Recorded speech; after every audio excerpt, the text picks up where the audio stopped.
Hello there guys and welcome back to the channel. And Act 7 seems to be on gift that keeps on giving, right? So we have this impatience node, which I definitely flagged in my kind of like early review on Act 7 nodes. And it is very interesting node for cosmic champions. Whenever a cosmic attacker fails to trigger a buff due to a chance they gain a fury buff. Basically, it reads very simple. But these fury buffs do stack, and there are some very intriguing options for this node. And in today's video in particular, we are going to be taking a look at OG Thor, because OG Thor, I don't know if too many people know this, now has a chance to gain a fury buff on every hit. It's not a high chance, and it's not a stacking fury buff, but nonetheless, every single hit OG Thor lands has a chance to gain a fury buff. So I quickly figured we should test this out. Now I probably will test this node out with some other champions, but the things that I saw OG Thor do today was just extremely fun. Effectively, this was just like running an Icarus node with absolutely no downside. There's no degen involved, there is no counting how many furies you have. Obviously, you still have to deal with all the other champion abilities and the destructive feedback node, which kind of makes you play in a specific way. Because of destructive feedback, you don't want to start off too early. You want to wait a bit and parry a couple of times, and then once you have done that, when the timer is about set to expire, you can just completely unload. So let's see what's going to happen. So I'm just going to parry a couple of times initially. Now it obviously helps Thor's mechanics as well, because he gets both armor breaks going. But now I have already, as you can see, 4 fury buffs. Every single hit is basically giving me a fury, either via Thor's ability to gain a fury or through the node. And the fight lasts till the first level 1. 129k level 1, that's a rank 5, 5-star OG Thor. No suicide masteries, no boosts, nothing else enhancing his performance outside of the impatience node. And this entire path just immediately turned into one very quick cheese. And yeah, it was incredibly fun. So I kind of accidentally did the entire path. You can see that again I waited slightly here before the start. Gambit did retreat, but again I'm already critting 28k light crits and 28k medium or light crits and 100+ k level 1. And the fight is over just like that in the first cycle of destructive feedback.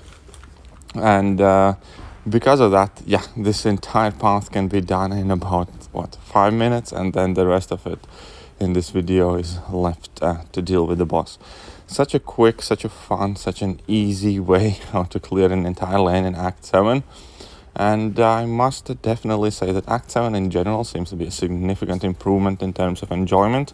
Now, it is not as challenging as Act 6 was, and there are some people who dislike that. For me personally, I do believe that kind of like Everest content and challenge modes and stuff like that have a very meaningful place in a game, but I don't want to associate them necessarily with story progression. And for me personally at least, I am definitely enjoying Act 7 a lot more. It's very fun and I like it. And nodes like this and interactions like this just showcase it once again. So we're going to go in another fight here. So you can see, again, I start with a couple of parries to get those armor breaks in place to really kind of like open up towards damage and wait for the destructive feedback shield to go down. And as soon as it pretty much does, I start with my combo. After the first combo, I have like 6 fury buffs, and now we are on 7 furies. Now, they do not last forever, but still, you can amass a very impressive damage without any effort at all. And again, a level 1 75k that didn't even crit. I like it, I quite like it, I'll be honest. I had a right proper giggle clearing this entire lane. Popped in an energy refill. We have a couple more fights left before the boss, and when we're gonna get to the boss fight, I do want to talk about something that I haven't mentioned previously, but it is becoming more and more of an issue with this game currently. But first, let's deal with this Punisher 2099. Again, exactly the same strategy, a couple of parries at the start of the fight, and then we can just go to town, get those fury buffs, drop that level 1, and finish out the fight with some very big yellow numbers, because why not, right? And now we have only Killmonger left, and it just so happens that Thor is a fantastic matchup for Killmonger as well, because you armor break him, then you don't have to worry about the reverb damage, and yeah, it definitely put a smile on my face to go through this lane in such a quick and fun and somewhat outlandish manner, using Thor, who is definitely one of my all-time favorite champions in the game. Took a serious hit at 12.0, but after the release of 5-star, I have managed to definitely find plenty of use for him, and I personally find him quite useful. And this is just another avenue where you can greatly benefit from having Thor. I'm sure there are a couple of more champions who can do the same, but in this case, I had an absolute blast blitzing through this 716 path.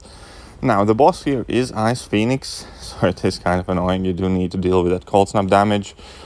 Basically, it's kind of like fighting an Iceman for the most part. Iceman special attacks and most of the stuff there. So what I thought, I'm just going to bring in Nick Fury. If the cold snap kills me, that's perfectly fine. But then I'm going to be unblockable. Then I'm not going to have to worry about finding openings. And I should still, even though I lose all the bleed damage, Nick Fury in his second phase is perfectly capable of dealing more damage. And that also lets me completely ignore the encroaching stun node, which is an annoying node to play around. And I just wasn't in a mood to play it all that seriously. So I can see that I don't care about encroaching stun at this point anymore. I'm going to drop another level 1. But the thing that I wanted to mention is not necessarily that Nick Fury can do this fight very well. Is much more so the fact that the game has been freezing, lagging and glitching a lot lately. Now, there was a serious issue with the maintenances yesterday, and that will possibly be discussed a bit further together with the arena fail that's currently on, which doesn't feel like Celebration Arena at all. But the lags and the freezes and the glitches typically are quite alright, at least for me playing an iPhone. But when you have freshly parried, I have noticed that my champions have started freezing up, and that is exactly how I'm going to go down in this fight. After a parry, I did the swipes. I did attack. Once the attack didn't register, I tried swiping back, and it just glitched. And if your lags make a way to gameplay, then that's a serious issue. So I do hope Kabam addresses it, because yes, the game has been lagging, the game has been freezing, and especially after parries, you have been just kind of like frozen in place. But all that being said, I hope you guys enjoyed this video. I hope you guys have an OG Thor you can try out here. Or if you don't, let me know which champions you did use and how did they work out. And yeah, other than that, I do sincerely hope that you guys find this video helpful. And if you do, hit that like button, hit that sub button, hit all the buttons. I'm gonna catch you guys soon. See ya.